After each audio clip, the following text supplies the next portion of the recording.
नमस्कार, आप capital TV Uttar Pradesh देख रहे हैं। मैं हूं आपके साथ समीक्षा तिवारी। अभी मुक्तेश्वरानंद सरस्वती से जुड़े एक बड़े विवाद ने फिर से चर्चा पकड़ ली। बटुकों के साथ यौन उत्पीड़न के मामले में एफआईआर दर्ज कराने वाले आशुतोष महाराज पर रविवार को चलती ट्रेन में जानलेवा हमला होने का आरोप लगा है। आशुतोष ब्रह्मचारी का कहना है कि जब वो ट्रेन में सफर कर रहे थे तभी कुछ लोगों ने उन पर अचानक हमला कर दिया। स्थिति इतनी गंभीर हो गई कि उन्हें अपनी जान बचाने के लिए ट्रेन के वॉशरूम में खुद को बंद करना पड़ा।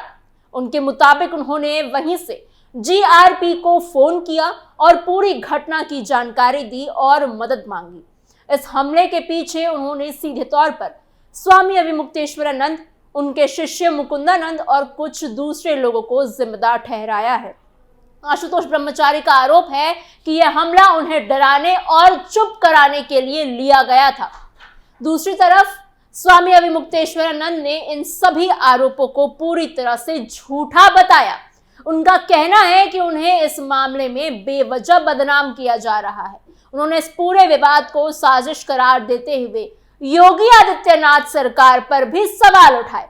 अब इस पूरे मामले ने नया मोड़ ले लिया है। आखिर सच क्या है, हमला क्यों हुआ और इन आरोपों के पीछे की असली कहानी क्या है, इसी पर आज की हमारी ये स्पेशल स्टोरी है। चलती ट्रेन में आशुतोष महाराज पर हमला। स्वामी अविमुक्तेश्वरानंद सरस्वती और आशुतोष ब्रह्मचारी उर्फ आशुतोष महाराज के बीच चल रहा विवाद अब ज्यादा गंभीर हो गया है।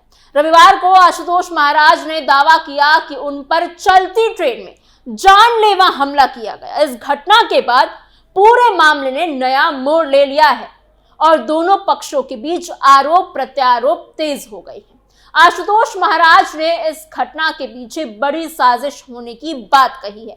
वहीं शंकराचार्य अविमुक्तेश्वरानंद ने इन सभी आरोपों को झूठा बताते हुए इसे माहौल बनाने की कोशिश बताया है।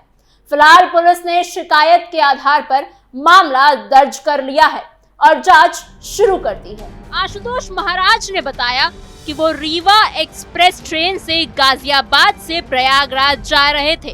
वो ट्रेन के फर्स्ट एसी कोच में बैठे थे और सफर सामान्य तरीके से चल रहा था। उन्होंने बताया कि रास्ते में सिराथू रेलवे स्टेशन के पास सुबह करीब 5 बजे वो टॉयलेट जाने के लिए उठे।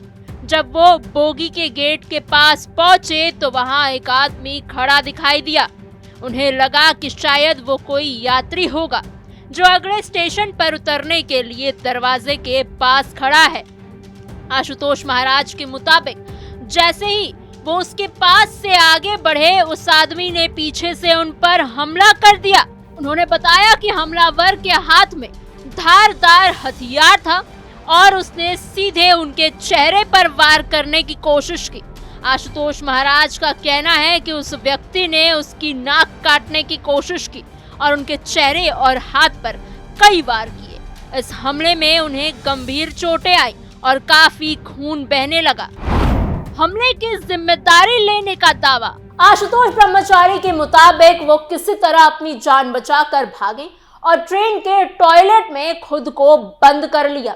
वहीं से जीआरपी को फोन करके घटना की जानकारी दी। उन्होंने बताया कि उस समय वो बहुत डरे हुए थे और उन्हें लग रहा था कि अगर बाहर निकले तो हमलावर फिर से हमला कर सकते हैं। इसीलिए उन्होंने पहले पुलिस को सूचना देना जरूरी समझा। उन्होंने आगे कहा कि हमलावर के पास धारदार हथियार था, उस तरह या चाकू की तरह पहना था। वो अकेले था और बॉडी बिल्डर की तरह दिख रहा था। आशुतोष महाराज ने बताया कि जब वो बाथरूम की तरफ जा रहे थे तो वो आदमी गेट पर खड़ा था और उन्हें लगा कि शायद कोई यात्री होगा जो अगले स्टेशन पर उतरने के लिए तैयार खड़ा होगा, लेकिन अचानक से उसने हमला कर दिया। उन्होंने कहा कि जब हमलावर ने उन पर वार किया तो उन्होंने बचने के लिए अपना चेहरा नीचे कर लिया। उन्होंने अपने बचाव में घूंसे मारे और खड़ाऊ से भी उसे मारने की कोशिश की। इसी बीच दूसरी बोगी के लोग चिल्लाने लगे। हमले के बाद उन्हें ठीक से दिखाई भी नहीं दे रहा था। उन्होंने कहा कि हालात ऐसे हो गए थे कि वो व्हाट्सएप का मैसेज भी ठीक से नहीं पढ़ पा रहे थे। उन्होंने कहा, हम चाहते हैं कि हमारे पास जो साक्ष्य है वो हमें अदालत में पेश करने तक के लिए सुरक्षित रखा जाए और हमें सुरक्षा दी जाए। उनके बाद हमें मार दे, कोई परेशानी नहीं।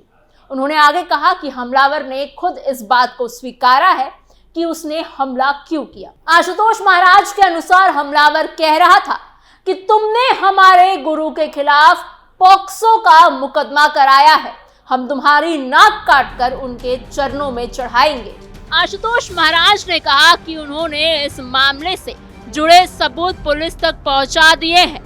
उनका कहना है कि हमलावर की बात ही सबसे बड़ा सबूत है और इससे साफ पता चलता है कि हमला क्यों किया गया।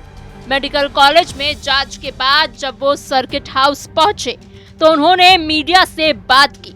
उस समय वो अपने साथियों का सहारा लेकर चल रहे थे और उनके चारों तरफ पुलिस का कड़ा पहरा था। उन्होंने शंकराचार्य पर गंभीर आरोप लगाते हुए कहा, ये पूरा मामला उनकी शय पर हुआ है। उनका कहना है वो जानता है कि हमने अदालत में इसके खिलाफ साक्ष्य दिए हैं, उसी आधार पर कोर्ट के आदेश पर एफआईआर की गई। अब इसने एक पक्ष आदेश करवा लिया, हम अपना पक्ष रखेंगे। ये हमें रोकना चाह रहा था, इसलिए इसने हमारे ऊपर हमला करा दिया। आशुतोष महाराज ने गुस्से में कहा, खून जितना बहा है मेरा, एक एक खून का बदला लेंगे।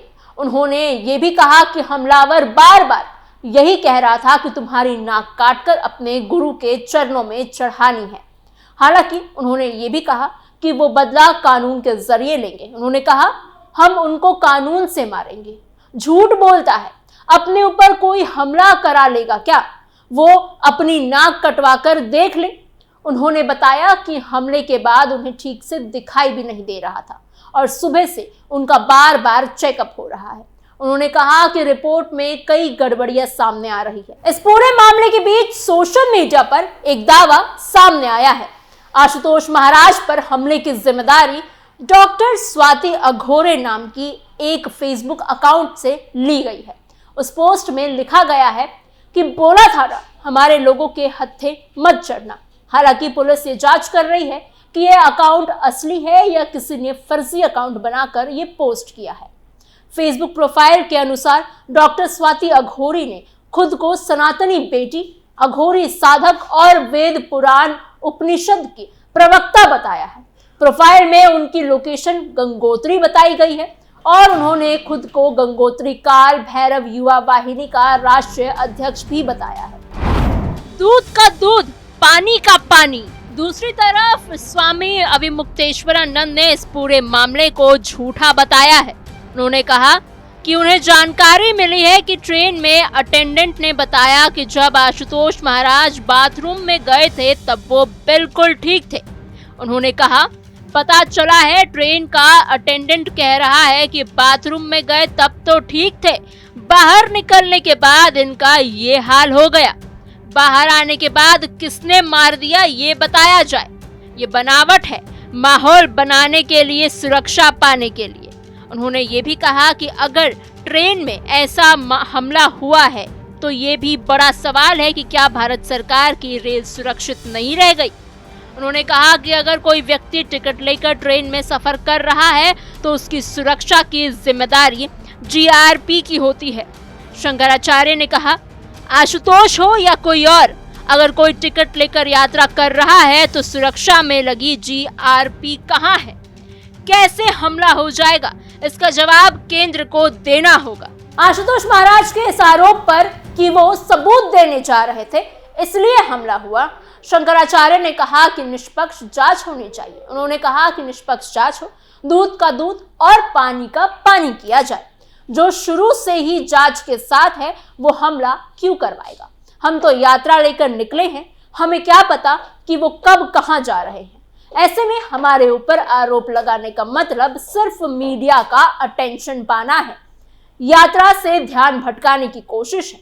आशुतोष महाराज ने यह भी कहा कि उन्हें शक था कि ट्रेन के बाहर और भी हमलावर हो सकते हैं। इसी वजह से उन्होंने पहले जीआरपी को सूचना दी और उसके बाद ही टॉयलेट से बाहर आए। उन्होंने शंकराचार्य पर फिर आरोप लगाते हुए कहा कि हमला इसलिए कराया गया ताकि वो अदालत में सबूत पेश ना कर सके। उनका कहना है कि अगर अदालत में सबूत पेश हो गए तो शंकराचार्य को जमानत मिलने में परेशानी हो सकती है।